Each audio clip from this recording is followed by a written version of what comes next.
बिस्मिल्लाहिर्रहमानिर्रहीम। अस्सलामुअलैकुम dear students. 9th math national book foundation exercise 4.5 question number 1 और इसका पार्ट नंबर 2। क्वेश्चन नंबर 1 में पूछ रहा है कि find HCF and LCM of the following polynomials. तो इसमें जो सेकंड पार्ट में दो एक्सप्रेशंस दी गई हैं। फर्स्ट एक्सप्रेशन है A4 - A3 - A + 1 और सेकंड एक्सप्रेशन है A4 + A2 + 1। पहले जो फर्स्ट एक्सप्रेशन है उसको ले लेते हैं। ये है A4 - A3 - A + 1। तो चूँकि चार टर्म्स हैं तो फर्स्ट टू टर्म्स में से कॉमन आएगा A की मैक्सिमम पावर 3 है तो A3 कॉमन ले लेते हैं। यहाँ आएगा A की पावर 4 है ना, तो A3 कॉमन हो गया तो एक A अंदर बच गया और -1 आएगा। चूँकि A3 पूरा कॉमन हो चुका है तो उसकी जगह पे हम 1 लिखेंगे। अगली जो दो टर्म्स हैं -A + 1, इनमें से कोई टर्म या कोई चीज़ कॉमन नहीं आ रही तो माइनस का 1 कॉमन ले लेते हैं और इधर आ जाएगा A -1। चूँकि माइनस कॉमन लिया है तो ये वाला साइन चेंज हो जाएगा। अब एक ब्रैकेट में आएगा A -1 जो दोनों तरफ मौजूद है और दूसरी ब्रैकेट में इस तरफ है A3 माइनस इस तरफ है 1।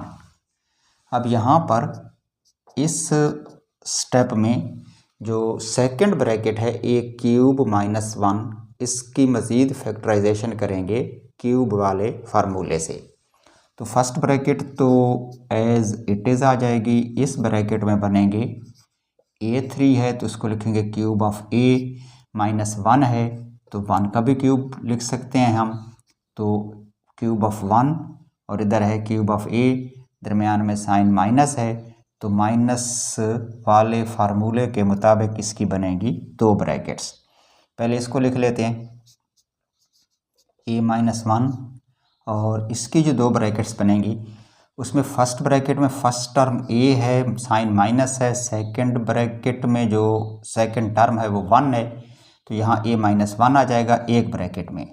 दूसरी ब्रैकेट में क्या होगा, square of the first term यानी A का स्क्वायर बनेगा। अब साइन प्लस आएगा, चूँकि माइनस इधर आ चुका है तो यहाँ पर मिडल टर्म का साइन प्लस होगा। AB यानी first term multiply by second term A multiply by 1 और ऐड होगा इसमें square of the second term और सेकंड टर्म चूँकि 1 है तो 1 का स्क्वायर ऐड करेंगे। अगर इसको मज़ीद सिंप्लीफाई कर लें तो आंसर आएगा हमारे पास A -1 एक ब्रैकेट में, A -1 एक और ब्रैकेट में और थर्ड ब्रैकेट में होगा A² यानी A2 + A multiply by 1A या सिर्फ A लिख लें और 1 का जो स्क्वायर है वो 1 ही रहता है, 1 1 = 1। तो ये फैक्टराइजेशन हो गई फर्स्ट एक्सप्रेशन की। इसी तरह से सेकंड को भी फैक्टराइज कर लेते हैं। तो सेकंड एक्सप्रेशन हमारे पास है A4 को हम लिख सकते हैं स्क्वायर ऑफ A2 यानी ये जो है A4 ये दरअसल A2 का स्क्वायर है। मिडिल टर्म को अगर छोड़ दें तो जो लास्ट टर्म 1 है उसको भी हम स्क्वायर फॉर्मेट में लिख सकते हैं यानी 1 जो है वो 1 का स्क्वायर होता है। अब इनका 2AB इसमें ऐड करें और वही 2AB माइनस भी कर लें तो A + B होल स्क्वायर बनाने के लिए A² + B² तो हो गया। इसमें ऐड करना है +2 टाइम्स फर्स्ट टर्म जो कि है A2 टाइम्स सेकंड टर्म जो कि है 1 यानी 2 × फर्स्ट टर्म × सेकंड टर्म। अब ये चीज़ ओरिजिनल क्वेश्चन में नहीं थी, हमने खुद से ऐड की है। तो जो चीज़ खुद से ऐड करे उसको सब्ट्रैक्ट करना पड़ता है यानी माइनस कर लेंगे 2 × A2 × 1। 2AB प्लस भी किया है, 2AB माइनस भी कर लिया है तो ये दोनों कैंसिल हो जाएंगे। बात यहाँ तक पहुँचेगी कि ये चीज़ हमने जो लिखी है उसमें जो इजाफा किया था वो हमने सब्ट्रैक्ट कर लिया है। अभी एक टर्म रहती है मिडल टर्म जो A2 थी प्लस, वो हमने इस लाइन में कहीं भी नहीं लिखी, उसको भी एंड पे लिख लेते हैं +A2। अब A2 का स्क्वायर है यानी A² है +1 का स्क्वायर यानी B² +2 टाइम्स AB यानी 2ab। तो इस माइनस के साइन से पहले यहाँ तक, यहाँ से लेकर यहाँ तक ये सारा होल स्क्वायर है a प्लस बी का, और a से मुराद फर्स्ट ब्रैकेट के अंदर जो टर्म है यानी a2 है, और प्लस b से मुराद सेकंड टर्म 1 है, यानी a2 प्लस 1 का अगर होल स्क्वायर लिखें तो इसमें ये तीनों टर्म्स यहाँ तक आ जाएंगे। बाकी जो बच गया उसको लिख लेते हैं, माइनस का 2 है और 2 को मल्टीप्लाई करेंगे a2 से तो 2a2 हो जाएगा, फिर उसको 1 से मल्टीप्लाई करें तो भी उसने 2a2 ही रहना है, और लास्ट टर्म है प्लस a2। अगर इसको एक बार फिर लिख लें तो फर्स्ट स्क्वायर हमारे बनेगा a2 प्लस 1 होल स्क्वायर, और माइनस है 2a2 प्लस है 1a2, तो प्लस 1a2 इसमें से निकाल लें तो माइनस के चूँकि 2 हैं तो एक a2 जो बचेगा वो माइनस साइन के साथ आएगा, माइनस वाले ज़्यादा है ना, एक माइनस का a2 और एक प्लस का a2 कैंसल, और एक और माइनस का a2 बच गए, वो हमने यहाँ पर लिख लिया है। अगर हम इसको एक बार फिर लिखें तो ये हो जाएगा a2 plus 1 whole square minus a2 यानी a का स्क्वायर।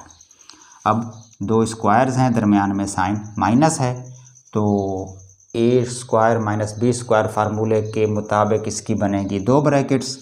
फर्स्ट ब्रैकेट में फर्स्ट टर्म जो फर्स्ट स्क्वायर के अंदर है, ये सारी फर्स्ट टर्म है a2 प्लस 1, और इसके साथ साइन प्लस आएगा, और सेकंड टर्म आएगी a, और सेकंड ब्रैकेट में फर्स्ट टर्म यही है a2 प्लस 1, साइन माइनस आएगा, और सेकंड टर्म है a, यानी a प्लस बी और a माइनस बी।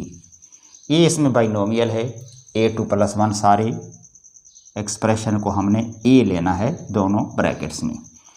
अगर इसको हम रीअरेंज करके लिखें तो फर्स्ट ब्रैकेट होगी a2 प्लस a प्लस 1, और सेकंड ब्रैकेट होगी a2 माइनस a प्लस 1, यानी a माइनस है तो इस तरफ माइनस a पहले लिख लें और प्लस 1 को बाद में लिख लें। क्लियर?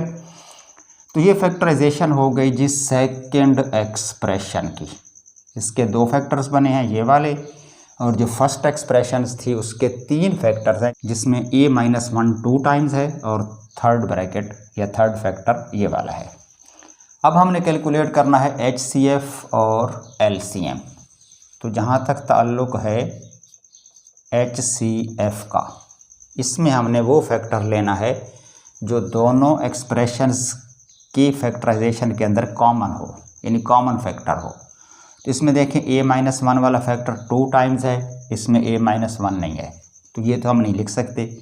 इसका जो तीसरा फैक्टर है वो है a2 प्लस a प्लस 1, और ये फैक्टर इसमें भी मौजूद है a2 प्लस a प्लस 1। तो ये चूँकि दोनों में कॉमन है तो HCF में सिर्फ यही फैक्टर आएगा a2 प्लस a प्लस 1। ये वाला जो है ना a2 माइनस a प्लस 1, ये इस तरफ नहीं है तो उसको हम HCF में नहीं लिख सकते। अब बात करते हैं LCM की। तो LCM में ऑल फैक्टर्स लिखने हैं, जो कॉमन है वो भी लिखने हैं और जो कॉमन नहीं है वो भी लिखने हैं, दोनों एक्सप्रेशंस के ऑल फैक्टर्स। इसके 3 है तो वो तीनों लिखेंगे, इसके जो 2 हैं वो दोनों लिखेंगे, तब LCM बनेगा। सिर्फ एक चीज़ का ख्याल करना है, ये जो कॉमन फैक्टर है दोनों तरफ, इसको एक बार लिखना है, 2 दफ़ा नहीं लिखना। क्लियर? तो अगर इधर से स्टार्ट करें तो पहला फैक्टर आएगा a माइनस 1, दूसरा भी a माइनस 1 है, उसको भी लिखना है, लेकिन उससे पहले मैं ये वाला फैक्टर लिख लेता हूँ जो दोनों में कॉमन है, a2 प्लस a प्लस 1, ताकि इस पे हम ये वाला फार्मूला लगाकर a3 माइनस 1 इसको कर सकें। उसके बाद दूसरा जो a माइनस 1 है वो भी लिखना है, और इस तरफ जो फैक्टर बच गया है a2 प्लस a प्लस 1 तो यहाँ आ चुका है, इसके साथ कॉमन था ना, वो हमने लिख लिया है, इसको दोबारा नहीं लिखना। ये वाला फैक्टर लिख लेते हैं a2 माइनस a प्लस 1, तो ये हो जाएगा इसका नेक्स्ट फैक्टर। ये तमाम फैक्टर्स मिलकर बना रहे हैं इन दोनों एक्सप्रेशंस का LCM। अब अगर इसके पहले 2 फैक्टर्स को मल्टीप्लाई कर दें इस फार्मूले के मुताबिक, क्योंकि यहाँ पर इसकी मल्टीप्लिकेशन हम कर सकते हैं, जिस तरह a माइनस 1 है और a2 प्लस a प्लस 1 है, तो इनको मल्टीप्लाई करेंगे इस फार्मूले के मुताबिक, तो दोनों टर्म्स के क्यूब बनेंगे और एट द एंड रिजल्ट आएगा a3 माइनस 1। इन दोनों का प्रोडक्ट आ रहा है a3 माइनस 1, और ये दोनों ब्रैकेट्स वैसे ही आ जाएंगी a माइनस 1 और लास्ट में है a2 minus a plus 1। Clear? तो ये हो गया इसका LCM यानी कि आंसर।